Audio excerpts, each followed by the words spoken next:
first an unsociable remoteness into something forbidding. Percival finished his whimper and went on playing, for the tears had washed the sand away. Johnny watched him with china blue eyes, then began to fling up sand in a shower, and presently Percival was crying again. When Henry tired of his play and wandered off along the beach, Roger followed him, keeping beneath the palms and drifting casually in the same direction. Henry walked at a distance from the palms and the shade because he was too young to keep himself out of the sun. He went down the beach and busied himself at the water's edge. The great Pacific tide was coming in, and every few seconds the relatively still water of the lagoon heaved forward an inch. There were creatures that lived in this last fringe of the sea, tiny transparencies that came questing in with the water over the hot, dry sand. With impalpable organs of sense, they examined this new field. Perhaps food had appeared where at the last incursion there had been none. Bird droppings, insects perhaps, any of the strewn detritus of landward life. Like a myriad of tiny teeth in a saw, the transparencies came scavenging over the beach. This was fascinating to Henry. He poked about with a bit of stick, that itself was wave-worn and whitened and a vagrant, and tried to control the motions of the scavengers. He made little runnels that the tide filled and tried to crowd them with creatures. He became absorbed beyond mere happiness as he felt himself exercising control over living things. He talked to them, urging them, ordering them. Driven back by the tide, his footprints became bays in which they were trapped and gave him the illusion of mastery. He squatted on his hams at the water's edge, bowed, with a shock of hair falling over his forehead and past his eyes, and the afternoon sun emptied down invisible arrows. Roger waited too.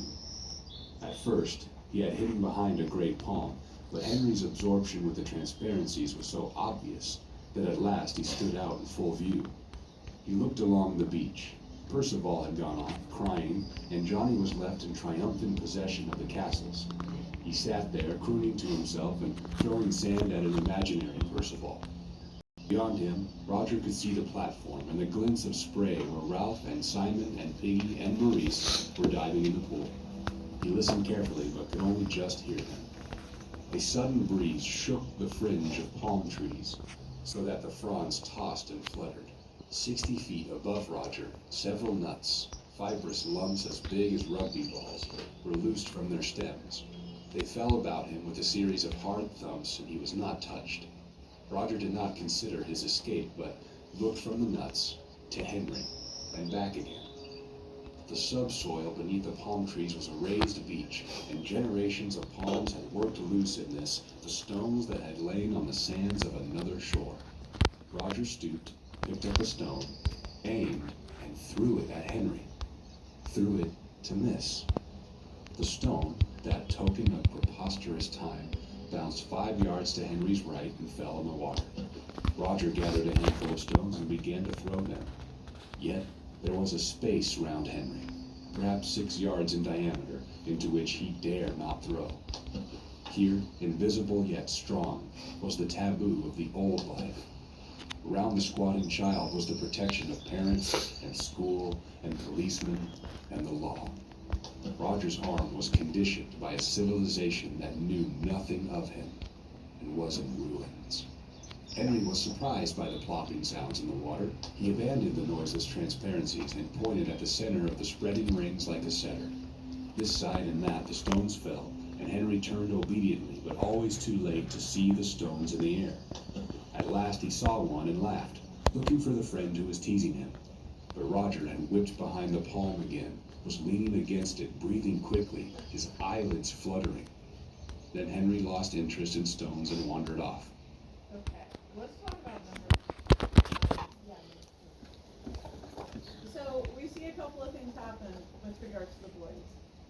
We see Sam get kicked in Percival's eyes, right, by Maurice. And it says, even though there wasn't a girl up there to punish him, he felt the need to make an excuse and then run off. And then we see Roger throwing stones at Henry. But he's aiming to miss. Okay?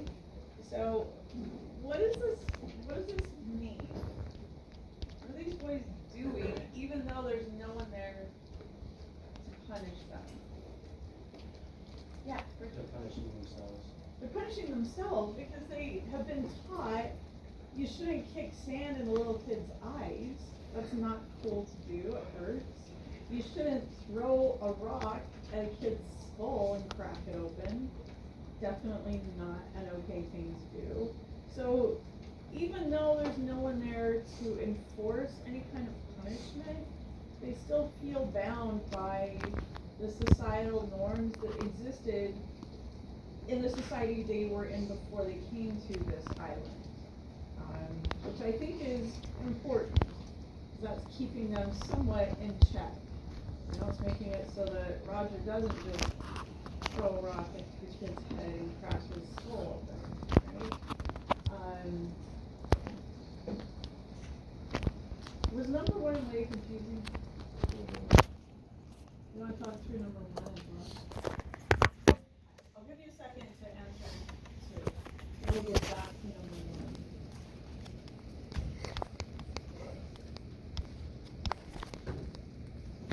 Should be a benefit from being in class, right?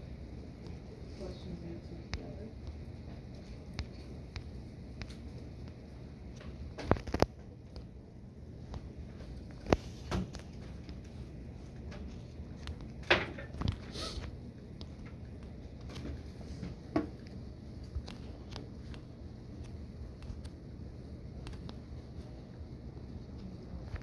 Any thoughts on the first question? What are they doing at the first? Yes, They're getting like their city, right? right, they built their it little like- city. Like their hometown. Yeah, to look like their home. Kind of see like it's that. Yeah, absolutely, and they're crying in their huts. Yeah, so without anyone telling them they should miss home, they're doing a bunch of things that show that they miss home, right? Another thing, we talked last time about there being two groups that form, Jack versus Trout, right? Those who wanna hunt versus those who wanna build shelters.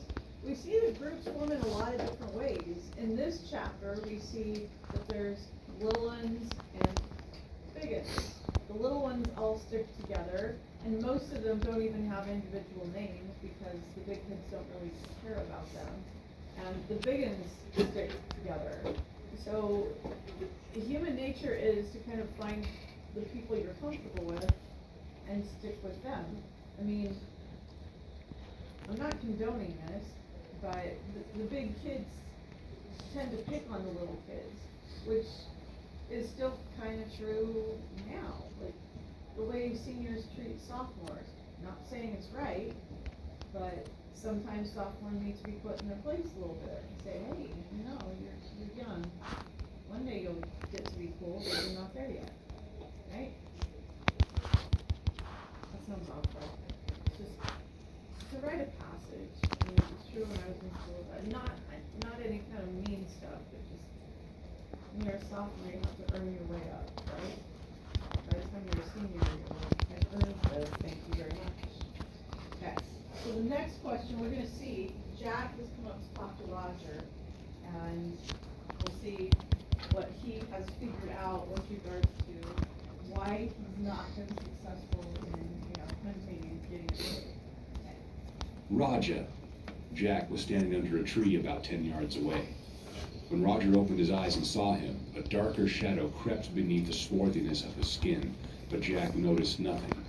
He was eager and patient, beckoning, so that Roger went to him.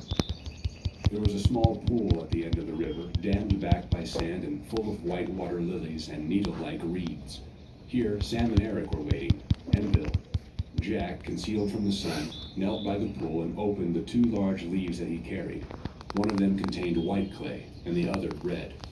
By them lay a stick of charcoal brought down from the fire. Jack explained to Roger as he worked. They don't smell me. They see me, I think. Something pink under the trees. He smeared on the clay. If only I had some green. He turned a half-concealed face up to Roger and answered the incomprehension of his gaze. For hunting. Like in the war, you know, dazzle paint. Like things trying to look like something else. He twisted in the urgency of telling. like moths on a tree trunk. Roger understood and nodded gravely. The twins moved toward Jack and began to protest timidly about something. Jack waved them away. Shut up. He rubbed the charcoal stick between the patches of red and white on his face. No, you two, come with me. He peered at his reflection and disliked it. He bent down, took up a double handful of lukewarm water and rubbed the mess from his face. Freckles and sandy eyebrows appeared. Roger smiled, unwillingly. You don't half look a mess. Jack planned his new face. He made one cheek and one eye socket white. Then he rubbed red over the other half of his face and slashed a black bar of charcoal across from right ear to left jaw. He looked in the pool for his reflection, but his breathing troubled the mirror. Sam and Eric, get me a coconut, an empty one. He knelt, holding the shell of water. A rounded patch of sunlight fell on his face and a brightness appeared in the depths of the water. He looked in astonishment, no longer at himself, but at an awesome stranger. He split the water and leapt to his feet, laughing excitedly. Beside the pool, his sinewy body held up a mask that drew their eyes and appalled them. He began to dance, and his laughter became a bloodthirsty snarling. He capered toward Bill, and the mask was a thing on its own, behind which Jack hid, liberated from shame and self-consciousness. The face of red and white and black swung through the air and jigged toward Bill. Bill started up laughing. Then suddenly he fell silent and blundered away through the bushes. Jack rushed toward the twins. The rest are making a line. Come on. But come on. I'll creep up and stab. The mask compelled them. Okay. Has anyone taken a psychology class in here? Are you in it now, or did you take it last year? You're in it now. Have you well, it's only like 3 weeks or so. Talked about de-individuation yet? Okay, so let's put it this way. Think about Halloween, right? At Halloween, you put on a costume, you become someone else, you become someone that you're not. So suddenly, when he paints his face, notice the way it's described. It says, he looked in astonishment, no longer at himself, but at an awesome stranger. Doesn't even recognize himself, so he's not Jack. He's the guy who kills pigs. Okay?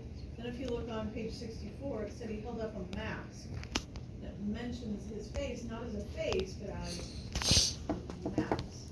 What does a mask allow us to do? I mean,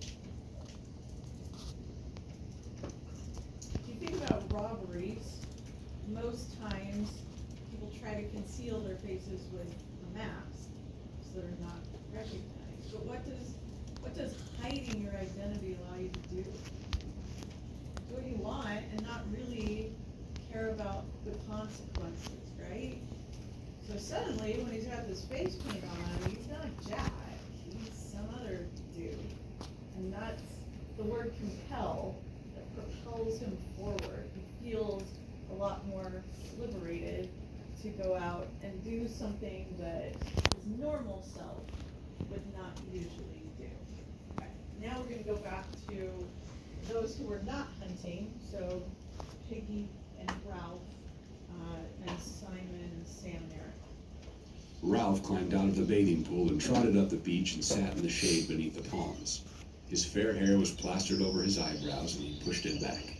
Simon was floating in the water and kicking with his feet, and Maurice was practicing diving. Piggy was mooning about, aimlessly picking up things and discarding them. The rock pools which so fascinated him were covered by the tide, so he was without an interest until the tide went back. Presently, seeing Ralph under the palms, he came and sat by him. Piggy wore the remainders of a pair of shorts, his fat body was golden brown, and the glasses still flashed when he looked at anything. He was the only boy on the island whose hair never seemed to grow. The rest were shock-headed, but Piggy's hair still lay in wisps over his head as though baldness were his natural state, and this imperfect covering would soon go, like the velvet on a young stag's antlers. I've been thinking, he said, about a clock. We could make a sundial. We could put a stick in the sand and then... The effort to express the mathematical processes involved was too great. He made a few passes instead. And an airplane, and a TV set, said Ralph sourly, and a steam engine. Piggy shook his head. You have to have a lot of metal things for that, he said. And we haven't got no metal. But we got a stick. Ralph turned and smiled involuntarily. Piggy was a bore. His fat, his asthma, and his matter-of-fact ideas were dull. But there was always a little pleasure to be got out of pulling his leg, even if one did it by accident. Piggy saw the smile and misinterpreted it as friendliness. There had grown up tacitly among the Biggins the opinion that Piggy was an outsider, not only by accent, which did not matter, but by fat and asthma and specs and a certain disinclination for manual labor. Now, finding that something he had said made Ralph smile, he rejoiced and pressed his advantage. We got a lot of sticks. We could have a sundial each. Then we should know what the time was. A fat lot of good that would be. You say you wanted things done, so as we could be rescued. Oh, shut up. He leapt to his feet and trotted back to the pool just as Maurice did a rather poor dive. Ralph was glad of a chance to change the subject. He shouted as Maurice came to the surface. Belly flop! Belly flop! Maurice flashed a smile at Ralph, who slid easily into the water. Of all the boys, he was the most at home there.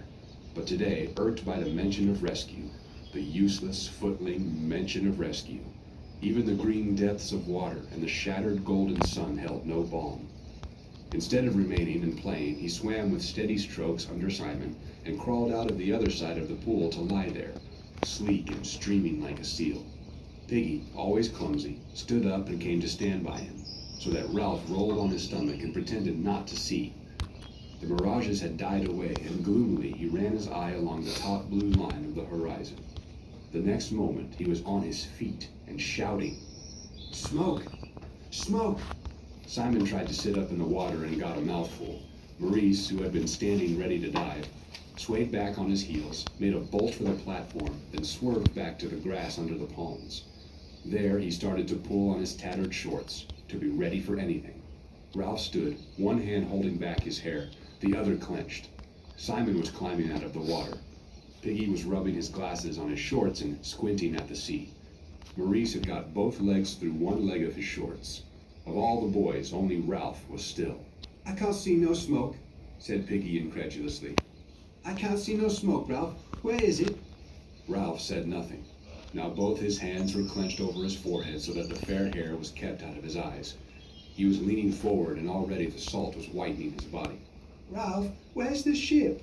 Simon stood by, looking from Ralph to the horizon.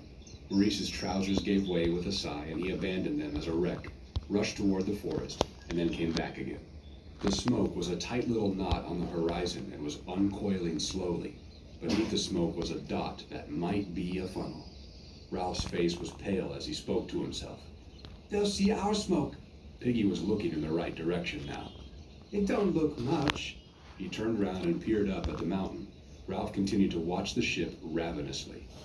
Color was coming back into his face. Simon stood by him, silent. I know I can't see very much, said Piggy, but have we got any smoke? Ralph moved impatiently, still watching the ship. There's smoke on the mountain. Maurice came running and stared out to sea. Both Simon and Piggy were looking up at the mountain. Piggy screwed up his face, but Simon cried out as though he had hurt himself. Ralph! Ralph! The quality of his speech twisted Ralph on the sand. You tell me, said Piggy anxiously. Is there a signal? Ralph looked back at the dispersing smoke in the horizon, then up at the mountain. Ralph, please, is there a signal? Simon put out his hand timidly to touch Ralph, but Ralph started to run, splashing through the shallow end of the bathing pool, across the hot white sand and under the palms. A moment later, he was battling with the complex undergrowth that was already engulfing the scar. Simon ran after him, then Maurice. Piggy shouted, Ralph, please, Ralph! Then he too started to run, stumbling over Maurice's discarded shorts before he was across the terrace. Behind the four boys, the smoke moved gently along the horizon, and on the beach, Henry and Johnny were throwing sand at Percival, who was crying quietly again, and all three were in complete ignorance of the excitement. By the time Ralph had reached the landward end of the scar, he was using precious breath to swear. He did desperate violence to his naked body among the rasping creepers so that blood was sliding over him. Just where the steep ascent of the mountain began, he stopped. Maurice was only a few yards behind him. Piggy Specs, shouted Ralph. If the fire's all out, we'll need them. He stopped shouting and swayed on his feet. Piggy was only just visible, bumbling up from the beach. Ralph looked at the horizon, then up to the mountain. Was it better to fetch Piggy's glasses, or would the ship have gone? Or, if they climbed on, supposing the fire was all out, and they had to watch Piggy crawling nearer and the ship sinking under the horizon? Balanced on a high peak of need, agonized by indecision, Ralph cried out. Oh, God. Oh, God. Simon, struggling with the bushes, caught his breath. His face was twisted. Ralph blundered on, savaging himself, as the wisp of smoke moved on. The fire was dead. They saw that straight away. Saw what they had really known down on the beach when the smoke of home had beckoned. The fire was out, smokeless, and dead. The watchers were gone. A pile of unused fuel lay ready. Ralph turned to the sea. The horizon stretched, impersonal once more, barren of all but the faintest trace of smoke. Ralph ran stumbling along the rocks, saved himself on the edge of the pink cliff, and screamed at the ship. Come back! Come back! He ran backwards and forwards along the cliff, his face always to the sea, and his voice rose insanely. Come back! Come back! Simon and Maurice arrived. Ralph looked at them with unwinking eyes. Simon turned away, smearing the water from his cheeks. Ralph reached inside himself for the worst word he knew. They let the bloody fire go out. He looked down the unfriendly side of the mountain. Piggy arrived, out of breath and whimpering like a little one. Ralph clenched his fist and went very red. The intentness of his gaze, the bitterness of his voice, pointed for him. There they are. A procession had appeared, far down among the pink stones that lay near the water's edge. Some of the boys wore black caps, but otherwise they were almost naked. They lifted sticks in the air together whenever they came to an easy patch. They were chanting, something to do with the bundle that the errant twins carried so carefully. Ralph picked out Jack easily, even at that distance, tall, red-haired, and inevitably leading the procession. Simon looked now from Ralph to Jack, as he had looked from Ralph to the horizon, and what he saw seemed to make him afraid. Ralph said nothing more, but waited while the procession came nearer. The chant was audible, but at that distance, still wordless. Behind Jack walked the twins, carrying a great stake on their shoulders. The gutted carcass of a pig swung from the stake, swinging heavily as the twins toiled over the uneven ground. The pig's head hung down with gaping neck and seemed to search for something on the ground. At last, the words of the chant floated up to them across the bowl of blackened wood and ashes. Kill the pig, cut her throat, spill her blood. Yet, as the words became audible, the procession reached the steepest part of the mountain, and in a minute or two, the chant had died away. Piggy sniffled and Simon shushed him quickly as though he had spoken too loudly in church. Jack, his face smeared with clays, reached the top first and hailed Ralph excitedly with lifted spear. Look, we've killed a pig. We stole up on them. We got in a circle. Voices broke in from the hunters. We got in a circle. We crept up. The pig squealed. The twins stood with the pig swinging between them, dropping black gouts on the rock. They seemed to share one wide, ecstatic grin. Jack had too many things to tell Ralph at once. Instead, he danced a step or two, then remembered his dignity and stood still, grinning. He noticed blood on his hands and grimaced distastefully, looked for something on which to clean them, then wiped them on his shorts and laughed. Ralph spoke. You let the fire go out. Jack checked, vaguely irritated by this irrelevance, but too happy to let it worry him.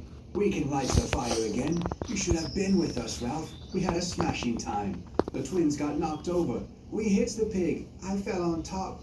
I cut the pig's throat, said Jack, proudly, and yet twitched as he said it. Can I borrow yours, Ralph, to make a nick in the hilt? The boys chattered and danced. The twins continued to grin. There was lashings of blood, said Jack, laughing and shuddering. You should have seen it. Just before we turn the page, why does he want to borrow Ralph's spear to put a nick in the hilt of his knife? Otherwise, they're killed. Yeah, he's keeping track of his kills. Yeah, killed one. Woohoo! He's not reading the room very well because Ralph's like, let the fire go out, and he's like, yeah, who cares? We got a pig. We We'll go hunting every day. Ralph spoke again, hoarsely,